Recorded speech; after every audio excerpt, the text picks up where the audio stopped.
pemirsa, ketemu lagi dengan saya Cici Masito dalam acara Napak Tilas, acara yang mengulas tentang legenda dan misteri. Pemirsa, sekarang saya sudah berada di Kampung Gondolayu yang merupakan sebuah kampung di tengah kota Yogyakarta. Tetapi ini bukan kampung biasa karena di dalam kampung ini juga menyimpan berbagai cerita legenda maupun misteri. Penasaran seperti apa ceritanya? Ikuti saya terus.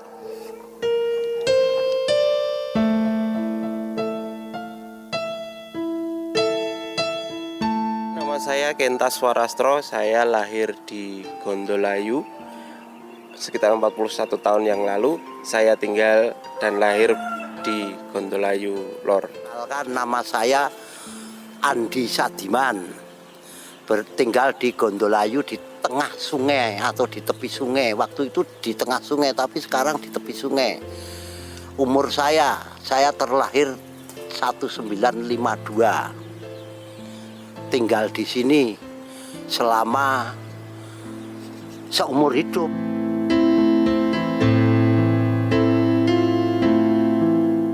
Kalau versi yang pernah saya dengar beberapa kali memang cerita dari orang tua, banyak sekali yang mengatakan bahwasanya banyak kejadian, entah itu pembunuhan, entah itu pemerkosaan. Tapi karena itu terjadi mungkin jauh sebelum saya lahir pun, saya hanya kebagian cerita. Jadi untuk kejadian secara langsung untuk saat ini yang pernah saya alami cuman jembatan ini sudah beberapa kali mengalami perubahan, pemugaran dan pelebaran. Di Kampung Gondolayu yang bermakna Gondo adalah bau, layu adalah mayat.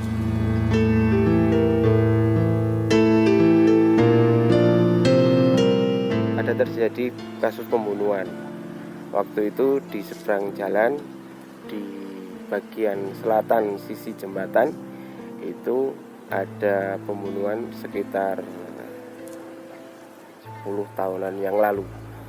Korban mahasiswa salah satu universitas negeri Jogja, terus kebetulan terjadi penusukan dan meninggal di tempat waktu itu. Kebetulan saya melihat dengan mata kepala saya sendiri, si pelaksana itu bunuh diri, kepalanya pecah di bawah jembatan Jenderal Sudirman ini.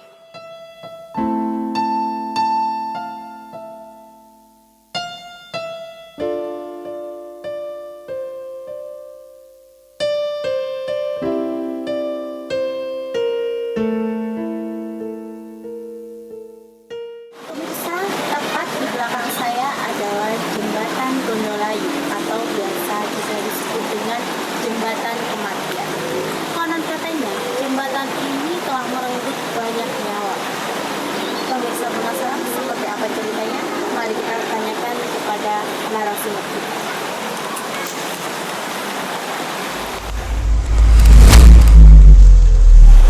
Nah, ini dia pemirsa narasumber kita, Ki Juru Tapak Pangrajek. Selamat datang Ki Juru. Selamat datang. Ya, pemirsa, di sini Ki Juru akan seperti biasanya akan menceritakan bagaimana tentang kisah ataupun legenda yang ada mengenai jembatan Gondolayu atau juga Kampung Gondolayu. Begitu Ki? Iya. Iya. Mungkin bisa sedikit diceritakan Ki, kenapa bisa disebut dengan jembatan kematian? Katanya jembatan ini banyak sekali merenggut korban jiwa, begitu Ki? Sebenarnya tidak seperti itu kejadiannya.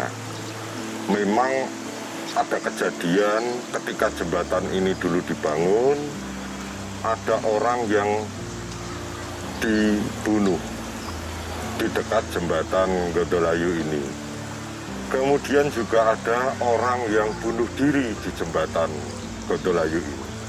Tetapi itu hanya beberapa. Jadi kalau dikatakan ini jembatan kematian seperti yang diceritakan orang-orang, sebenarnya tidak tepat seperti itu. Begitu ya, karena menurut cerita yang beredar di masyarakat kan seperti itu, Gondolayu, bau kematian seperti itu. Tuh mungkin ada versi cerita yang lain atau yang sebenarnya tuh seperti apa begitu Ki? Yang sebenarnya bukan Gondolayu, tapi Gondol Ayu. Oh, bukan Gondolayu tapi Gondol Ayu. Jadi ada perempuan cantik yang ada di desa ini dulunya, itu menjalin asmara atau menjalin cinta dengan serdadu Belanda atau dengan penjajah, sehingga terjadi ketegangan antara penduduk di sini dan prajurit dari Belanda. Itu cerita awalnya seperti itu. Jadi bukan gondo atau tercium layu sesuatu yang tidak enak atau kematian, tetapi gondol atau mengambil atau mencuri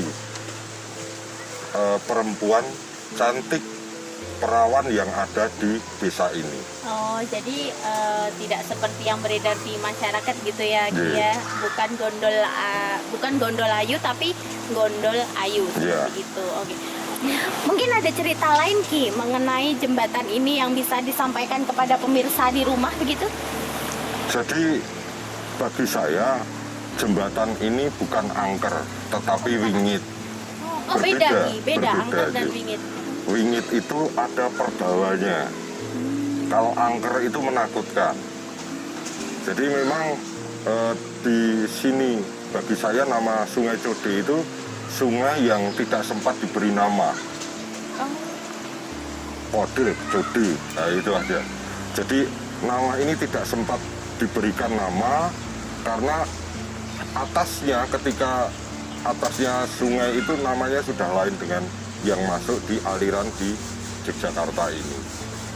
Jadi seperti itu. Kalau mitos dulu awal-awal adanya kampung di sini adalah ada pasukan lampor.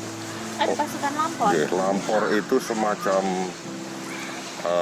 ting itu, semacam lentera yang lentera, berjalan iya. beriringan di sungai ini, atau kereta kuda dari pantai selatan. Jadi suaranya mesti gemerincing. Itu suatu pertanda. Dulu awalnya mitosnya seperti itu, bukan hal-hal yang menakutkan seperti yang digambarkan orang-orang. Itu saja, Mbak. Kalau untuk cerita lebih lanjut, kita bisa mengunjungi makam tua yang ada di Kampung Gondolayu ini. Jadi ada lokasi lainnya juga Ki di sini Ki.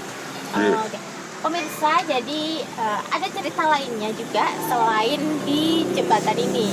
Sekarang kita akan menuju makam yang nanti kita di sana juga akan ada cerita-cerita menarik lainnya mengenai Gondolayu. Mari.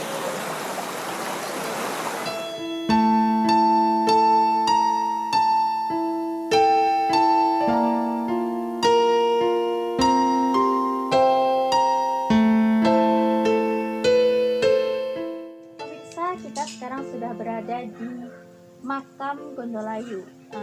Di sini sudah ada makam Kiai Purmodiningrat. Untuk selengkapnya bisa kita tanyakan kepada Ki Juru.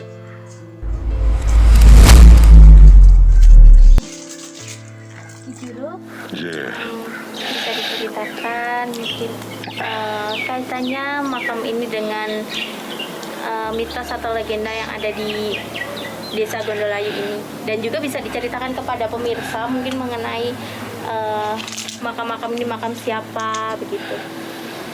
Iya, Mbak Cici, bisa saya katakan bahwa makam beliau ini, yang dua ini merupakan punden, salah satu punden di dahulunya namanya Desa Gondolayu.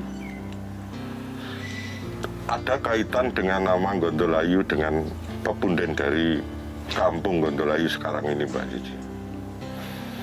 Langsung bisa saya ceritakan, Mbak Cici? Boleh, silakan. Iya.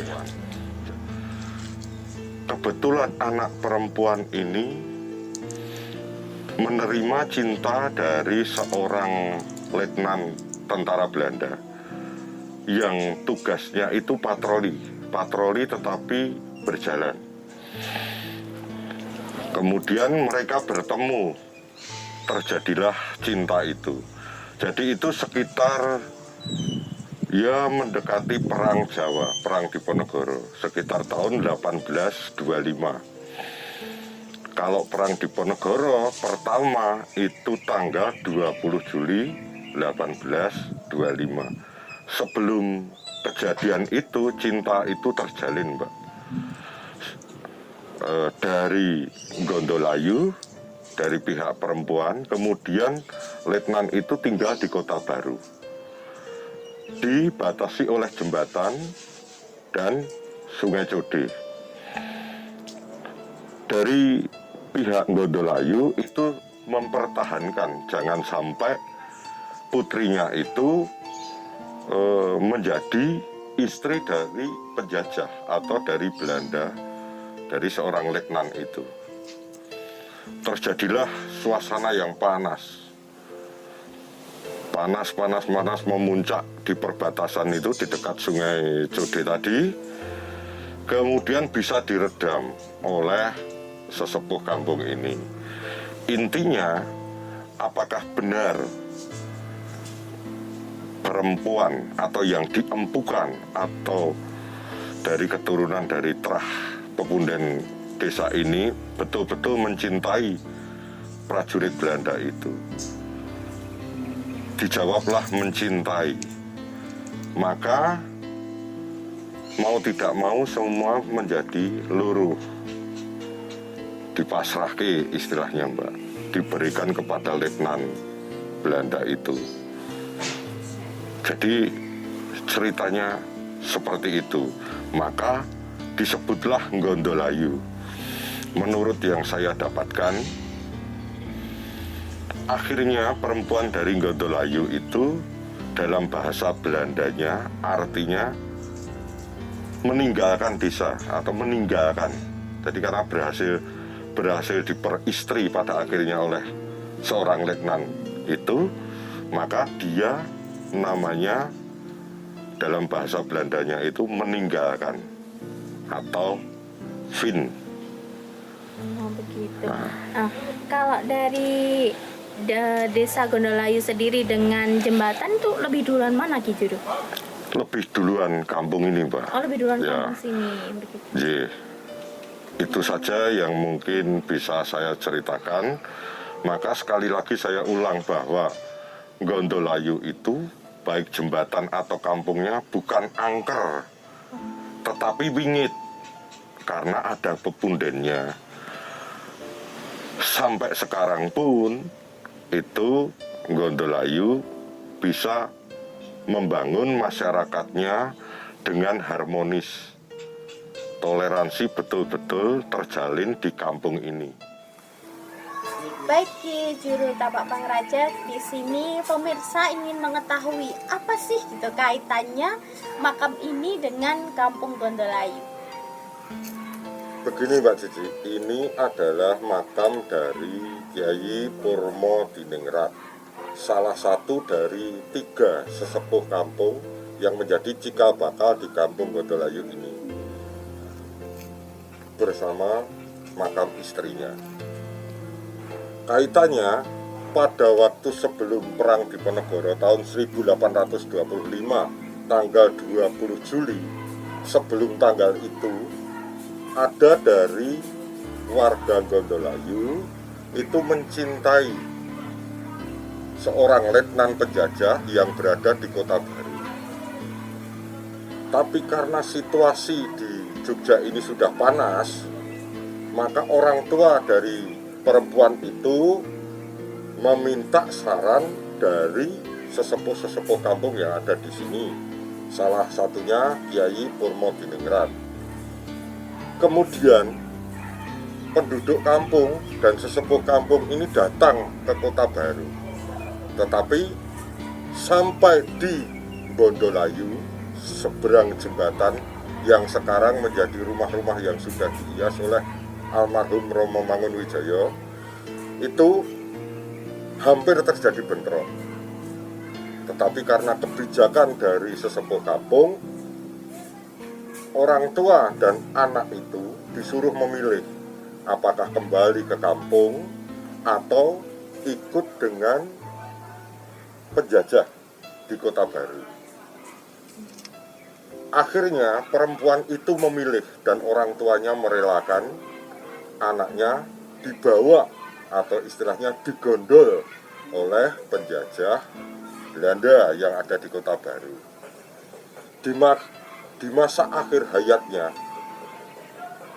perempuan dan suaminya itu ikut berperang dalam Perang Diponegoro melawan orang Jawa. Kemudian ikut perang di Sumatera dan di Jawa bagian timur. Pada masa tuanya, yang lelaki penjajah itu meninggal di Cilacap karena merupakan wilayah terakhir sewaktu dia menjadi tentara penjajah. Dan istrinya waktu itu serta anak-anaknya itu tinggal di Purworejo. Itulah cinta yang tidak bisa dihentikan. Tetapi karena sesepuh kampung ini sangat bijak, sehingga perempuan itu disarankan untuk memilih tetap di kampung atau mengikuti suaminya yang seorang penjajah Belanda. Begitu Mbak Cici. Begitu. Baik pemirsa, begitulah kisah mengenai Kampung Gondolayu. Mengenai legenda dan misteri, percaya atau tidak, monggo.